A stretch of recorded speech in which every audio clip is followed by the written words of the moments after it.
Stay with me, all right? Help's on the way. I didn't think it would go this far. The Reckoning at Maple Grove. The night split open with a single gunshot, a sound so sharp it seemed to carve the stars from the sky. Eleanor Vance, finger trembling on the trigger, stood rigid under the glow of a street lamp, her eyes locked on Daniel Harper. She expected him to crumple, to beg, to break. But Daniel, a father pushed beyond reason, didn't fall. Instead, he rose like a force of nature, his rage a living thing. What unfolded next turned the pristine streets of Maple Grove into a battlefield, exposing a truth no one could ignore. Power, when twisted by obsession, breeds its own destruction. Daniel Harper's old Ford pickup growled as he turned onto Sycamore Lane, its dense and faded paint a stark contrast to the gleaming sedans and SUVs lining Maple Grove's driveways. The neighborhood was a postcard of suburban perfection, manicured lawns, identical mailboxes, and houses with shutters so precise they might have been measured with a ruler.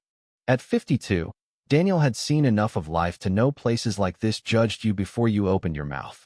But for his 8-month-old son, Ethan, he'd swallow the stares.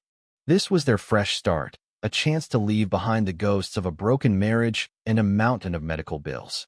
He parked in front of his small ranch-style home, feeling the weight of eyes behind curtained windows. The truck's engine sputtered to silence, and Daniel glanced at Ethan's car seat in the back. The boy gurgled, tiny hands waving like he owned the world. "We're home, buddy," Daniel said, forcing a smile. Inside, the house smelled of new carpet and possibility. He set Ethan in his bouncer, the baby's laughter filling the quiet. For a moment, Daniel dared to hope. Maybe Maple Grove could be the haven he needed. Then came the knock. A crisp tap at the door, followed by the slide of paper across the floor. Daniel's stomach twisted as he picked up the envelope. Violation notice. It read, stamped in red. He tore it open. Vehicle parked 4 inches beyond designated space. Fine, $200. Signed, Eleanor Vance, President, Maple Grove HOA. Daniel's jaw tightened. He looked at Ethan, blissfully chewing on a toy. "Welcome to paradise," he muttered, crumpling the notice. He told himself it was a one-time thing. Pay the fine, move on. But the letters kept coming, each more absurd than the last. Fence paint shade non-compliant, $300.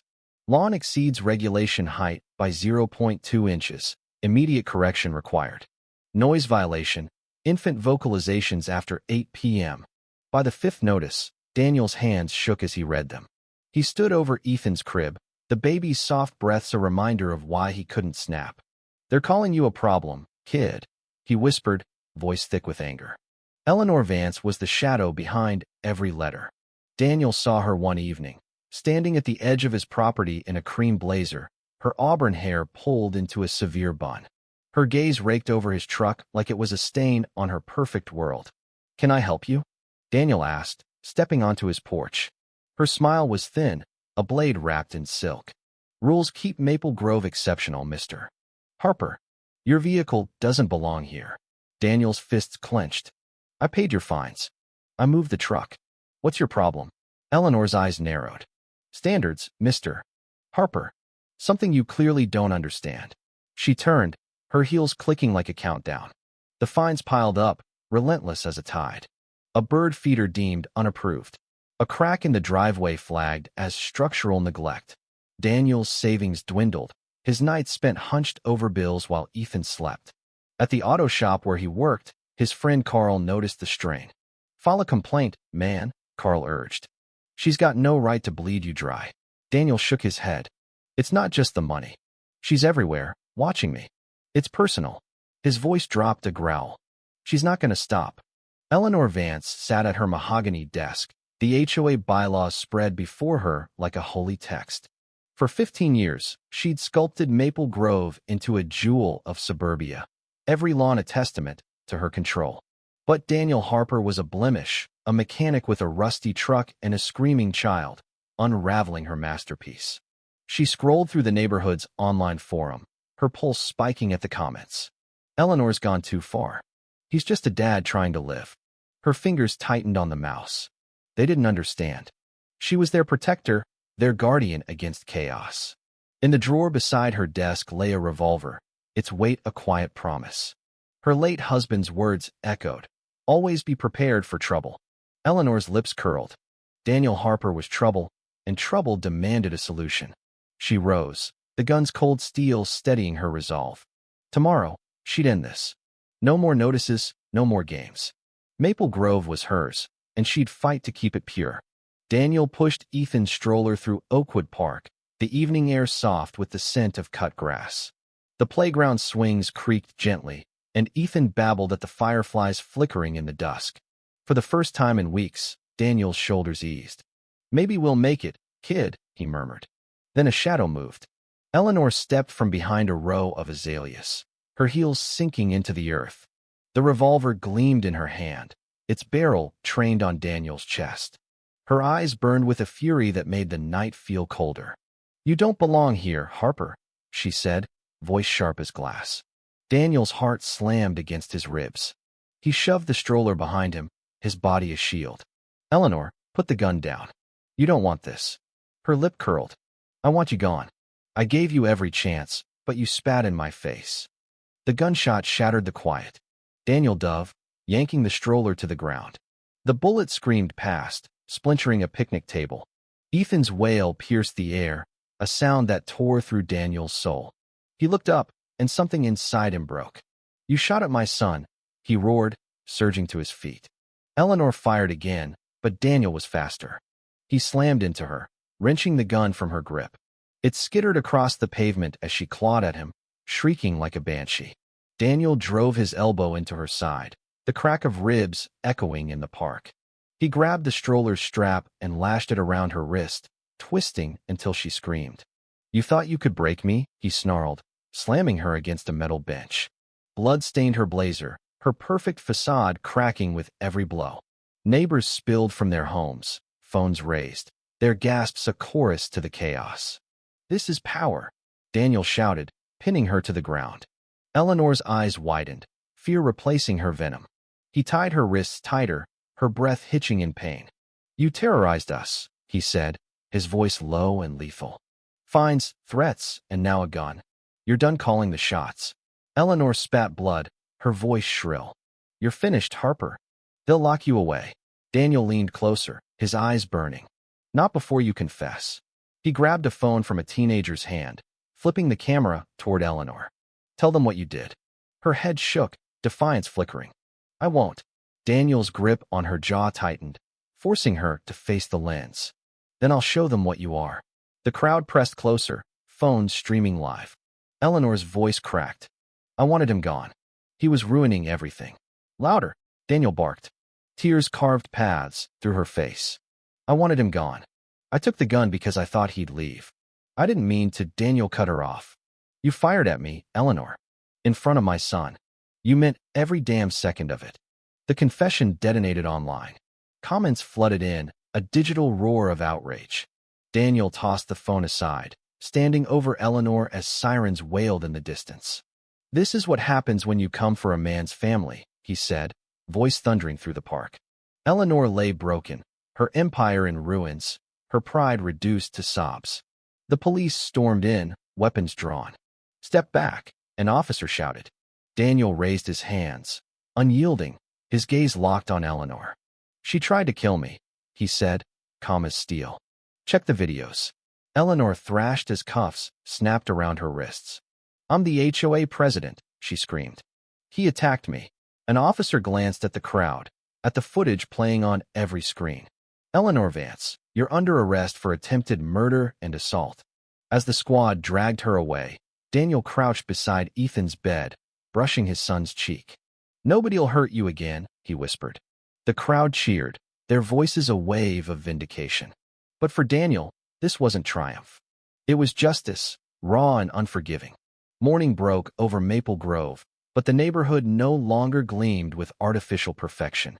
News vans lined Sycamore Lane, reporters weaving through residents clutching phones. Daniel sat on his porch, Ethan asleep inside. The footage had gone viral. Eleanor's confession, her fall, Daniel's stand. The HOA board collapsed within days, its bylaws shredded, its authority erased. Lawsuits loomed, and Maple Grove's iron grip was gone. But Daniel felt no peace. He remembered the gun's flash, Ethan's scream, the moment he realized Eleanor's hatred wasn't just for him, but for everything he loved. Carl stopped by, his face heavy with concern. "You okay, man?" Daniel's eyes were hard. "She aimed at my son, Carl. The world thinks it's over because she's locked up, but there's more like her out there." Carl nodded. "So what's next?" Daniel glanced inside at Ethan. "I make sure no one ever touches my family again." That night, Daniel walked to Oakwood Park. The bench where he'd pinned Eleanor bore faint bloodstains. Neighbors had. That night, Daniel walked to Oakwood Park. The bench where he'd pinned Eleanor bore faint bloodstains, a grim reminder etched into the wood. Neighbors had gathered, laying flowers and notes at the spot not for Eleanor, but for him. Some approached hesitantly, murmuring thanks. "You stood up for all of us," one woman said, her voice trembling. Others hung back, watching him like a figure from a legend, a man who had shattered the invisible chains that bound them. Daniel faced the group, his voice steady and resonant in the cooling air. "You all watched it happen. Eleanor thought her rules made her invincible, that she could bully and threaten without consequence. But when you come after a man's family, when you pull a gun on an innocent child, that's where it ends." His eyes scanned the faces, each one lit by the soft glow of streetlights. "Fear doesn't rule Maple Grove anymore. If anyone tries to bring that back, you know where to find me. We protect our own now with fairness, not fines." The crowd murmured agreement, a few cheers rising like sparks. Phones flashed, capturing the moment, but Daniel turned away, his steps heavy with the weight of what he'd become. Not a hero, exactly. Heroes didn't feel this hollow ache. Back home, he stood over Ethan's crib, the boy's chest rising and falling in peaceful rhythm. Daniel's hand lingered on the railing, his whisper fierce. "You're safe, son. I'll make sure of it every day I'm alive." Outside, the neighborhood settled into a new quiet, one born not of oppression but of wary freedom. Days turned to weeks, and Maple Grove transformed. The once sterile lawns sprouted wildflowers here and there, mailboxes painted in cheerful colors without fear of reprisal. The HOA's empty office became a community center, where neighbors shared coffee and stories instead of complaints. Daniel returned to his shifts at the auto shop, his calloused hands a badge of normalcy, but his eyes carried a sharper edge. Reporters hounded him for interviews, calling him the suburban Avenger, but he waved them off.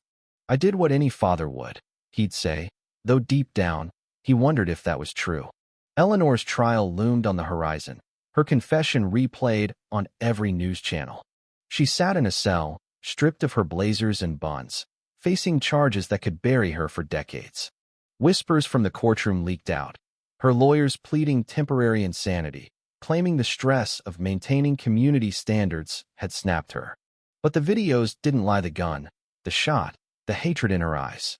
Justice moved slowly, but it moved, and Maple Grove breathed easier without her shadow. Yet for Daniel, the victory rang hollow at times. He replayed the park scene in his dreams, the crack of the gun, Ethan's cries, the feel of Eleanor's wrists twisting under the strap. Had he gone too far? The bruises on her, the blood, was that justice or vengeance?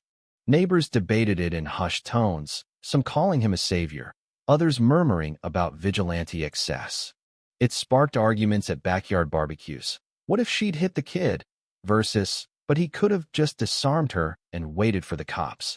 The viral footage fueled online wars, with commenters divided between cheers for the underdog and cries of excessive force. One evening, as Daniel rocked Ethan on the porch, Carl dropped by again. "The world's still talking about you, man. Some say you should have walked away." Daniel's gaze fixed on the horizon, where the sun dipped behind the oaks. "Walk away?" She fired a bullet past my son's head. "You tell me how a man walks from that." Carl nodded, silent. "Fair point. But it's changed you." Daniel didn't deny it. The rage that had saved him now simmered like embers, a constant reminder that the world was full of a leaner people drunk on control, ready to crush those who didn't fit their mold. In the end, Maple Grove wasn't just a neighborhood anymore. It was a cautionary tale. Eleanor's obsession with perfection had blinded her to the humanity around her, turning rules into weapons and neighbors into enemies. Daniel's stand exposed the rot beneath the gloss, proving that true strength came from love, not domination. He hadn't sought the fight, but when it came, he met it head-on, protecting his son with a ferocity that echoed through every home on Sycamore Lane. As the seasons shifted, Daniel found a fragile peace.